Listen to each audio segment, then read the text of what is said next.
Welcome to the channel show, folks. Today, we're going to install a hook. Stay tuned for how I did it.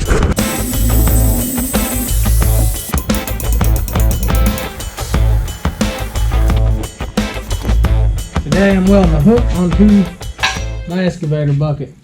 I like putting the hooks on them so that way, hopefully y'all can see me. That way if somebody's hooking a chain up, I ain't got to run it around the teeth. If I have it here, you can pull all the slack out of the chain and hook it into whatever link is the closest. And then I can pull and then simply just unhook it and rehook the chain back to it.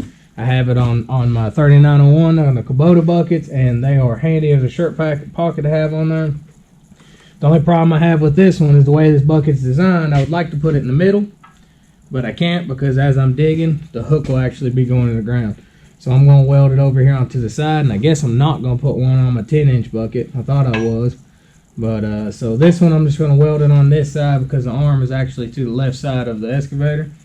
I can see this one a little bit better, and I think it'll be centered up. So we're going to get this cleaned up and get it welded. Most important thing right here is when I weld this hook up, I want it to be a good and strong weld. So I need to clean all this dirt off and then bring it down to raw metal. I need to get all this paint off of this, and I'm going to weld it right here. And as you can see, these hooks, if it'll focus, are already beveled. So there's one line right here that's going to be touching, and then I'm going to fill the weld in and build each side up against the bucket like that. So there we go.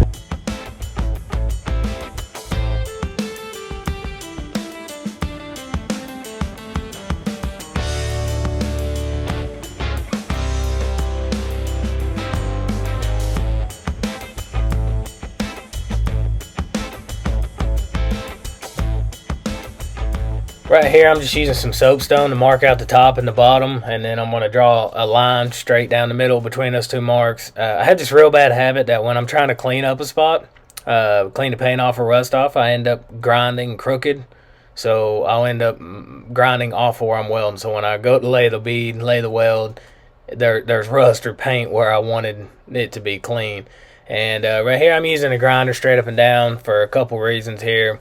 The edge of the bucket's raised up, I guess, to the closer to the viewer, and then the quick coupler there is all on my way. I probably could have taken the bucket off, which would have done better, but then it would have been on the ground. And I also have somebody in the shop helping me there, and he's just a little feller. I don't want to throw sparks all over him, and I want him close enough to where he can really see what's going on. So a little bit of rhyme to the reason, you know.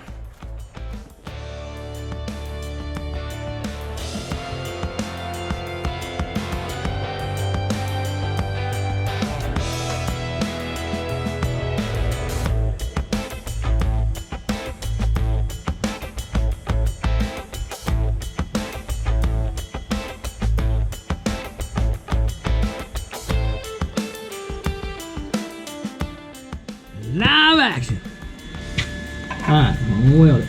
I'm gonna tack it. Put that down. Ready? Yep.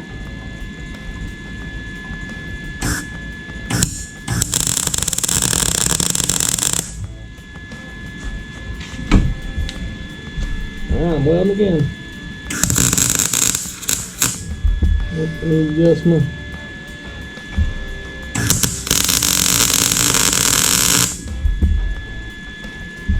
Alright, lift your helmet up there. So these are called tacks. The little tiny, those are real hot still, but they're called tacks. So it's basically just like green. Green? Yeah, it's all green. Because that's because the lens that you're wearing, yeah. And I got it crooked, so I'm gonna have to redo it. See, it's crooked. So fix that.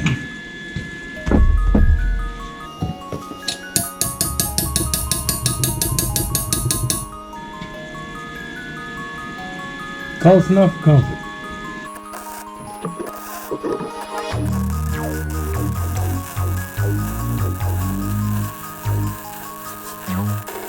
Alright, I'm going to slow it down right here while I show my helper the weld and kind of hit on something. Usually I'm the guy that turns the welder up and burns right through rust and paint. On this one I want it to be structurally sound, so I'm actually taking my time on it. And if you're watching this for some reason trying to get pointers and tips on how to weld, which I don't know if I recommend because I'm by far no professional, but the key thing is keep everything clean. That weld right there was my root pass, so I'm going to clean each and every weld, and then I'm going to weld over top of it. If you don't, you'll get impurities in your slag pole, which will cause porosity and leave little bubbles in your next weld, which will actually weaken the weld. The key thing is to keep everything clean. Start clean, finish clean. Why is there only one on this side but not that side? Because I didn't weld on this side yet. Duh! Duh! Ready? Mm-hmm.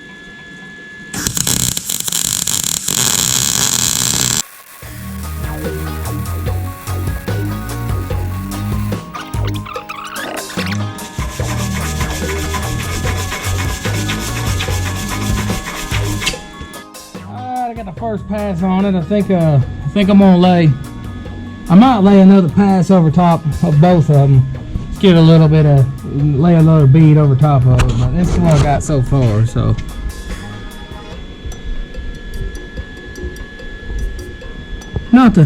no professional welder, but hey, it's stuck on there. Let's lay another bead over it.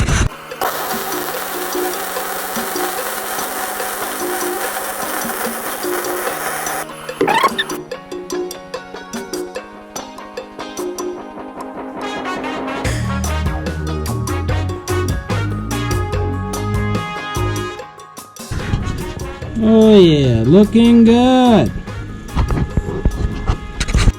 Alright, I think we got this hook stuck on there. We're gonna clean it up and give it a little bit of paint, I guess. I ain't got good lighting in this side of the garage, but it's got the root pass and a layer over second pass on it to fill that convex where it was already cut out. It's already notched out, and now it's all filled in. Got it welded on the top so it don't rip. How's that? Can you see that any better? And welded on the bottom so it don't rip. Clean it up, shoot it full of paint, and yeah, that will be done. Well, now we've got it cleaned up, wire brushed, which I thought I was recording it, but I guess I didn't. Now we got a hook, and the only thing left to do is corrosion control. That didn't work. Corrosion control. Yeah, that worked that time.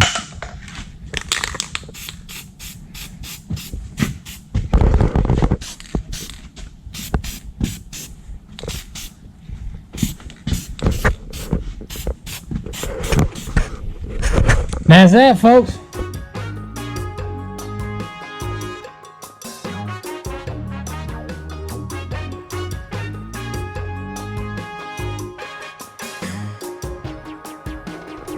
Well, got a layer of paint on it. I don't think it's gonna go anywhere. It's going to rust. It'll be alright. Well, as always, thanks for watching the Chelton Show, and God bless. Catch you on the next one.